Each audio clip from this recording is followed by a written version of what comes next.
ದೇಶದಲ್ಲಿ ಕೃಷಿ ಸಚಿವಾಲಯದಿಂದ ಸಹಕಾರಿ ಇಲಾಖೆಯನ್ನ ಪ್ರತ್ಯೇಕವಾಗಿ ರಚಿಸುವುದು ಸರಿಯಾದ ನಿರ್ಧಾರ. ಅದಕ್ಕಾಗಿ ಪ್ರಧಾನಿ ನರೇಂದ್ರ ಮೋದಿ ನೇತೃತ್ವದ ಕೇಂದ್ರ ಸರ್ಕಾರವನ್ನು ಅಭಿನಂದಿಸುತ್ತೇನೆ. ರಾಜ್ಯದ ಕೋವಿಡ್ ಸಂತ್ರಸ್ತರ ಕುಟುಂಬದ 81 ಕೋಟಿ ರೂಪಾಯಿ ರೈತರ ಸಾಲ ಮನ್ನಾ ಮಾಡುವ ಗುರಿಯನ್ನ ಸರ್ಕಾರ ಹೊಂದಿದೆ ಎಂದು ಸಹಕಾರಿ ಸಚಿವ ಎಸ್ ಟಿ ಸೋಮಶೇಖರ್ ಹೇಳಿದ್ದಾರೆ. ಅವರು ದಕ್ಷಿಣ ಕನ್ನಡ ಜಿಲ್ಲಾ ಕೇಂದ್ರ ಸಹಕಾರಿ ಬ್ಯಾಂಕ್ ವತಿಯಿಂದ ಹಮ್ಮಿಕೊಂಡ ರೈತ ಸ್ಪಂದನ ಕಾರ್ಯಕ್ರಮದಲ್ಲಿ ಕೃಷಿಕರಿಗೆ ವಿವಿಧ ರೀತಿಯ ಸಾಲ ವಿತರಿಸಿ ಬಳಿಕ ಸುದ್ದಿಗೋಷ್ಠಿಯನ್ನು ಉದ್ದೇಶಿಸಿ ಮಾತನಾಡಿದರು. ಹಿಂದೆ ಕೃಷಿ ಸಚಿವಾಲಯದ ಜೊತೆಗೆ ಸಹಕಾರಿ ಇಲಾಖೆ ಸೇರಿಕೊಂಡಿದ್ದ ಕಾರಣ ಕೆಲವು ತೊಂದರೆಗಳು ಸಹಕಾರಿ ವಲಯಕ್ಕೆ ಎದುರಾಗುತ್ತಿದ್ದವು. ಇದೀಗ ಅವುಗಳ ನಿವಾರಣೆಯಾದಂತಾಗಿದೆ. ಸಹಕಾರಿ ಸಂಘದ ಸಾಲ ಪಡೆದಿರುವ ಸುಮಾರು 10,400 ರೈತರ 81 ಕೋಟಿ ರೂಪಾಯಿ ಸಾಲ ಮನ್ನಾವನ್ನ ಸಹಕಾರಿ ಸಂಘಗಳ ಮೂಲಕ ಮನ್ನಾ ಮಾಡುವ ಗುರಿಯನ್ನ ಸರ್ಕಾರ ಹೊಂದಿದೆ.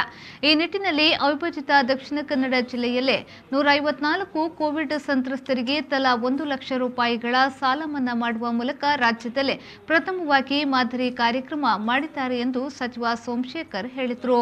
ರಾಜ್ಯದಲ್ಲಿ ಈ ಬಾರಿ ಸಹಕಾರಿ ಸಂಘಗಳ ಮೂಲಕ 30 ಲಕ್ಷದ ರೈತರಿಗೆ 20,810 ಕೋಟಿ ರೂಪಾಯಿ ಸಾಲ ನೀಡುವ ಗುರಿ ಇದೆ. ಕಳೆದ ಬಾರಿ 15,300 ಕೋಟಿ ರೂಪಾಯಿ ಸಾಲ ನೀಡಲಾಗಿತ್ತು ಎಂದು ಸಚಿವ ಸೋಮಶೇಖರ್ ಹೇಳಿದರು.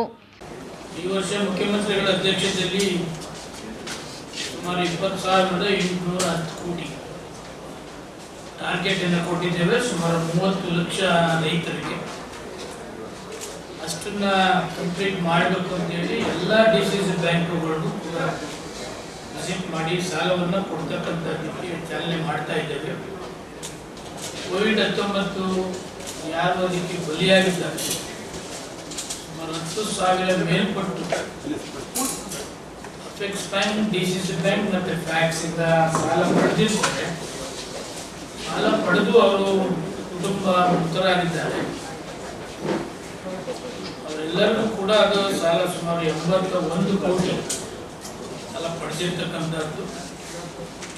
ಇದನ್ನ ಇವತ್ತು ರಾಜೇಂದ್ರ ಕುಮಾರ್ ಅವರು ಸುಮಾರು 1,154 ಜನ ಈ ಡಿಸಿಸಿ ಬ್ಯಾಂಕ್ ವ್ಯಾಪ್ತಿಯಲ್ಲಿ ಮೃತಪಟ್ಟಿರ್ತಕ್ಕಂಥವ್ರು 1 ಲಕ್ಷ ಕೊಡ್ತಕ್ಕಂಥ ಇವತ್ತು ಚಾಲನೆಯನ್ನ ಮಾಡಿದ್ದಾರೆ. ಸಾಮಾನ್ಯವಾಗಿ 21 ಡಿಸಿಸಿ ಬ್ಯಾಂಕ್ಗಳಲ್ಲಿ ಕೋವಿಡ್ 2 ವರ್ಷ ಏನು ಸತತವಾಗಿ ತೊಂದರೆ ಆಗಿದೆ.